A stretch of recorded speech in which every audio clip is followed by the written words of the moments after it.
Hello from Berlin to Washington. Hello, John Bolton, former National Security Advisor of the United States of America, and amongst other very important functions in the US administration, US Ambassador to the United Nations. Hello to Washington. Well, glad to be with you. Thanks for having me. It's very nice to have you, sir. Washington Inside is our theme here today, only a few days before one of the most important elections in American history.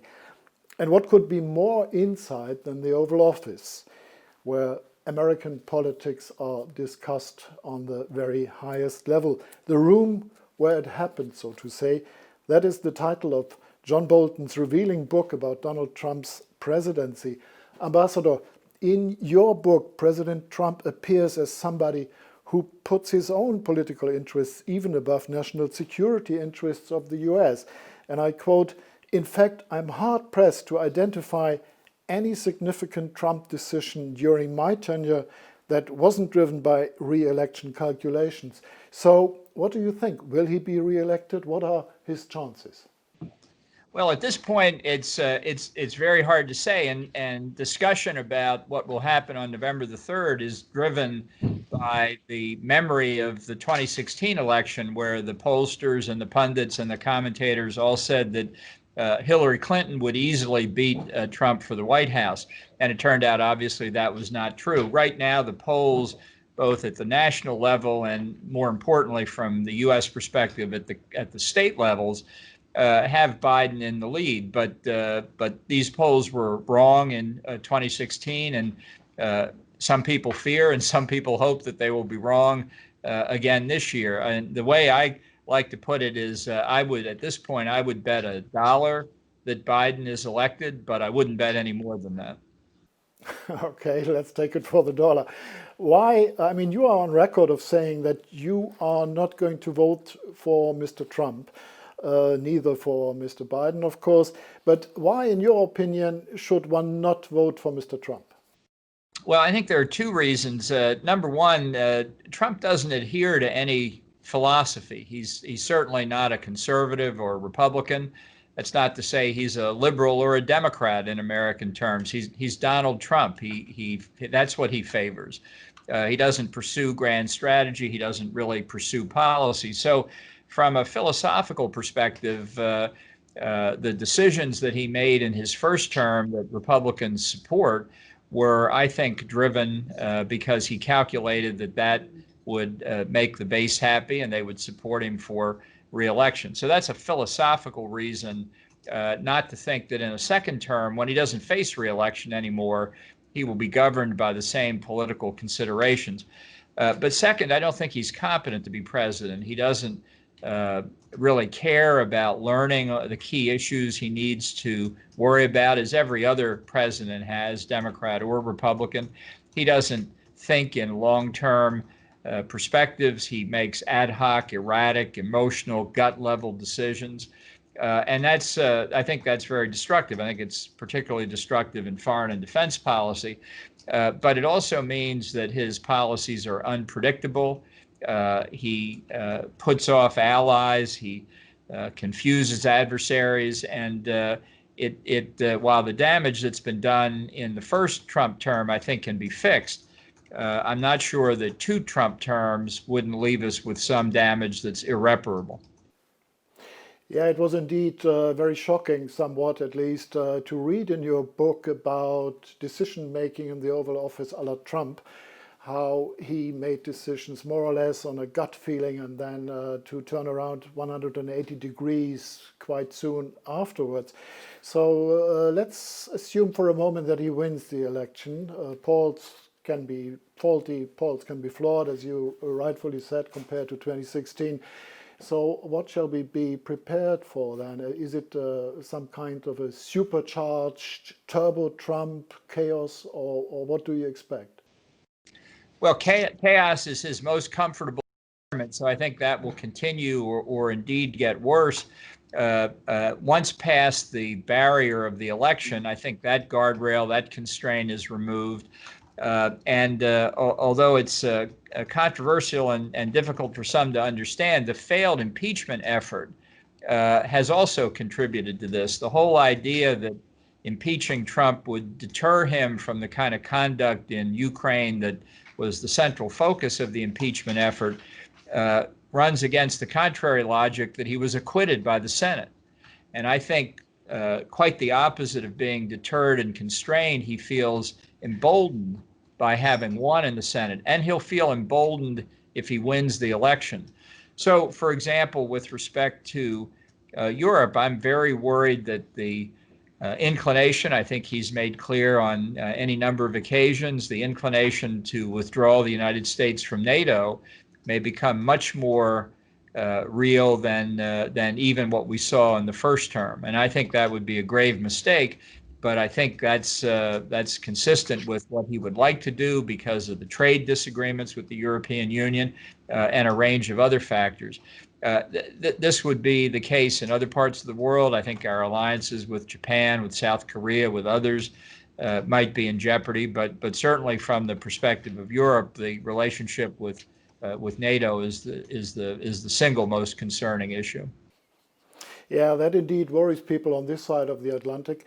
But talking to you from Germany, of course, one cannot pass by a question on American-German relations, which have been, unfortunately, to many in Germany, deteriorated quite fast and rapidly under the Trump presidency. First question is, who's to be blamed for that? Should it be on Mr. Trump's side or maybe even on Chancellor Merkel's side, who has been from time to time attacked by Mr. Trump even on a personal level? And the second question is, do you see a chance to repair that? Could we somehow, and by which means, go back to a situation where we have a stable and trustfully relationship between the United States and Europe and Germany? Well, it's certainly true that Trump has made personal criticisms of Chancellor Merkel, to which I would say to her, welcome to the club. It's the way that Trump deals with people he disagrees with. You're not going to have a discussion about the substance of the issues. It's going to end up being personal one way or the other. But I think the most important thing I would say to Germans concerned about the bilateral relationship is that it's important to understand Trump as an anomaly, an aberration. He is not reflective of any broad spectrum of American opinion. I don't think his views on NATO are anywhere close to a significant percentage of the American population. And I think the idea of being adversarial with your friends and friendly with your enemies is not something that appeals to most people. Look, trade issues are always difficult between two big economies. And in many respects, they're more difficult among allies because people don't understand why the ally can't be more accommodating. So there's a lot of work to do on trade issues, and there always is. But I think when Trump leaves office, if he does as a result of this election, I think a Biden presidency will be able to repair the damage very quickly. And honestly, if there were a conservative Republican who could be elected next Tuesday, I think that person could repair the damage very quickly. This does not represent anything like a fundamental shift in the alliance. His presidency does not represent a fundamental change in America's view of its place in the world. And I think this is something that will require effort to correct the damage, but I am optimistic it can be done quickly and successfully. How could Germany support that effort? What would we expect it from Germany? Well, I think there is a pretty broad agreement in the United States that all of our allies should do more to bear their fair share of the cost. And I think especially as we see a Russia which is increasingly involved in meddling in countries formerly part of the Soviet Union. We see along the entire periphery of the former Soviet Union today chaos in Central Asia, between Armenia and Azerbaijan, obviously still in Georgia, in Moldova, in Ukraine, in Belarus. The Baltics feel threatened. The Russians are still poisoning opposition. even using the same chemical against Alexei Navalny that they used against the Skripals in England in 2018.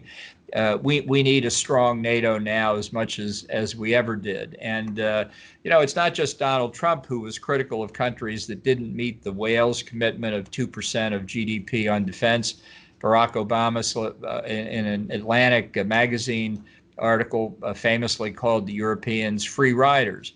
So, from Germany's point of view, and I understand you have a coalition government at the moment and so on, 2% is a pretty clear mark to try and get to in terms of defense. And I think it would be good for the alliance. More importantly, it would be good for Germany. I mean, there are adversaries in the world. The world is not entirely friendly, and they're not just the only adversaries, not just Russia at the moment. And I do think that there are a lot of concerns on the trade issues that require attention, and this is my personal point of view. I don't think the European Union has been successful in many respects. Germany is still a nation on its own, and for relations with the United States to find that the partner to negotiate on trade are the bureaucrats in Brussels, and that the chancellor and the president can't sit down and talk about it, still seems to us unnatural. And, maybe that's not something that can be worked out, but it's something for Germany to think about. Yeah, I think many politicians will think about it. At least there are discussions going on this side of the Atlantic. And of course, there are different opinions. And this might be one way people should think about. But the President Trump decided last summer, as you know, to withdraw roughly 12,000 American soldiers out of the 35,000 American soldiers stationed in Germany. You were amongst those who criticized that decision. Of course, people here, or politicians and security experts here, expect a possible Biden government to reverse that. Or do you think this is an unstoppable train? Can this be reversed? Can the American soldiers, in case Trump does not win, stay in Germany? Yeah. Well, look, I view this withdrawal order by Trump as a predecessor to the larger decision to withdraw from NATO, which is why, to me, it was so disturbing. But I think realistically, troop deployments are always subject to review. I mean, there are some anomalies. We've had in the European Command, what we call EUCOM in the United States, for years responsibility for Africa. And some years back, we set up an Africa Command, which is a logical thing to do. Now, where should the Africa Command be? One theory would be it ought to be in Africa as opposed to Germany. So there are troop movements that really make sense on their own and have nothing whatever to do with the solidarity of NATO or the direction it should go in. There are arguments, and I do support the notion that some troops should be more forwardly deployed in Poland, in the Baltics. And maybe this is on more of a rotational basis. These are all operational questions. For many in the U.S., the notion of more rotational deployments, whether it's in Europe or Japan or South Korea or other places, makes a lot of sense. The issue is, are your concerns on deployment aimed at strengthening the alliance, in this case NATO, or are they aimed at weakening the alliance? And I think on that basis, Trump's deployment orders were to weaken the alliance, which is why it's so dangerous. But I think all of us should be concerned with the most logical strategic deployment structure and the most efficient one. That's what allies discuss all the time. The idea of withdrawing from Germany to punish Germany, I think, is a mistake. Thank you very much for that. And let me please touch a question which is really sensitive for us here in Germany. Several Republican senators vote to impose sanctions on the port town of Sassnitz on the island of Rügen in Germany, and on companies involved in the construction of the Nord Stream 2 gas pipeline between Russia and Germany. We understand that there are, I understand that there are security concerns, but the question is this all, or is there possibly a hidden agenda or a hidden reason? I mean, it's well known that America would like to sell its own liquefied gas to Germany. Does that play a role in the arguments you hear in Washington? Well, I'm sure it plays a role in the mind of some people, but there are a lot of alternatives to Russian natural gas, and this is an issue that you recall goes back to Ronald Reagan in the 1980s when he urged Germany and Britain and others not to become dependent on supplies of oil and natural gas from what was then still the Soviet Union. And it is a widely shared sentiment in the United States, and arose again in part because of the poisoning of Navalny, and raises the question: what is the correct relationship between Western Europe and Russia? And so increasing one's economic dependence on some country that looks increasingly like an adversary is counterintuitive. And I think that this is something that it ties into the Ukraine situation and many others. And I think there's some substantial support in Europe about how to deal with Nord Stream 2. But I think going forward, while it remains an issue to resolve, it also ought to talk about in larger questions of strategy toward Russia, and maybe even more importantly, larger questions of strategy toward China, where China's economic penetration of the West is much greater than Russia's ever was during the Cold War, and yet poses a lot of challenges, even though they may be geographically distant from Europe, where Russia is not. I think the China issue is something that's really the existential issue for Europe and the United States in the 21st century. Yeah, following up on the China issue, which you rightfully mentioned, I think Mr. Trump's legacy, if there is a political legacy at all worth to mention, will be most probably his belligerence towards China. But here on this side of the Atlantic, people are asking themselves, why does he try to go it alone? Wouldn't it be better to have a common strategy with the European Union towards China? At the moment, we have this trade war between America and China, and the European Union tries to find her own strategy towards Beijing. Why can't there be a common Western strategy? Well, there should be, and I'm not personally a big fan of the European Union for a lot of well, you're known for that, yes. For a lot of philosophical reasons, but we are allies, and I think that the threat posed by China is something that should draw us together. So to me, I understand. I'm not a trade negotiator, thank God. I've never wanted to be.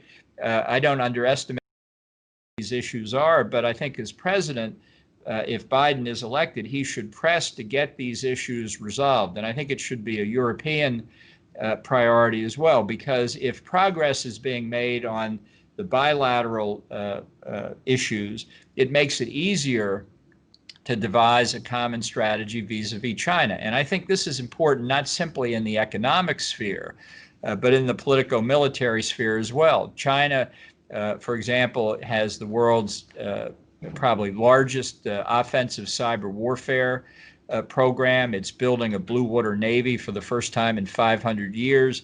China and Russia have conducted naval exercises in the Eastern Mediterranean. Think about that one for a minute. The One Belt, One Road initiative has made incursions into Europe to the dismay of most people in the United States. We've got the problem of Huawei and ZTE and other Chinese companies, which are not commercial telecommunications firms. They're arms of the Chinese state. And so this is a very far-reaching challenge. It's very significant. A lot that, frankly, we've been asleep at together with respect to China for a long time. I think our understanding is still developing, but I can tell you in the United States, and I believe this is true in Europe, the way China handled the coronavirus pandemic has had a dramatic impact, negative impact on the U.S. population's view of China. And I think the same is true in Europe. And it has brought to light the discussions of a number of other issues of Chinese conduct that a new Biden administration will have to deal with. And I think ultimately Europe will face these as well. And it would be far better to face them together. Thank you for that too. But let me also touch another question which worries people here, thinking, looking forward to November 3 and the days and maybe weeks after that. The president hinted several times that he might not accept the election result should it be in favor of Mr. Biden. He even called on the Proud Boys to stand by. Later he reversed that, but the call was made. What do you think? Will he finally accept if Mr. Biden wins and retreat peacefully to play golf, or will he fight the outcome, possibly even betting on the Supreme Court and the conservative majority there? Well, I think it's clear he will not leave graciously, nor will he retreat to play golf. I think he will be the crazy uncle in the basement tweeting for the rest of his life. And I think it requires a very important political conversation within the Republican Party after the election, if he's defeated, to fix the damage that he's done to the party. And that's something that I fully expect we will see. But I think it's important for people overseas to understand that the idea that somehow he's going to cling to the resolute desk in the Oval Office no matter what the outcome of the election is a fanciful scenario. The election process is complicated. Much of it happens at the state level. We don't conduct national elections. But there's a thick web of constitutional and statutory provisions that move inexorably to make sure there's a clear result and that a new president is inaugurated on the 20th of January. So while it may be in Trump's interest to cause confusion and uncertainty, ironically, it's in the interest of many of his opponents to do the same, to try and whip up a frenzy that works against Trump in the election. I actually think that there's going to be a lot less turmoil than some fear. If it's a close election, state laws provide for contests. That's part of the system. I spent 31 days in Florida in 2000 when Al Gore challenged George Bush's win in Florida, and we ultimately prevailed on that. And I might say in 5 successive recounts by the media and universities later, Bush won every time. If it's a contest in more than one state, that obviously makes it more complicated. So while the election result may not be known on the night of November 3rd, I am not concerned that there's some fundamental flaw that prevents us from getting a clear winner and an orderly transition, whatever Trump says. Yeah.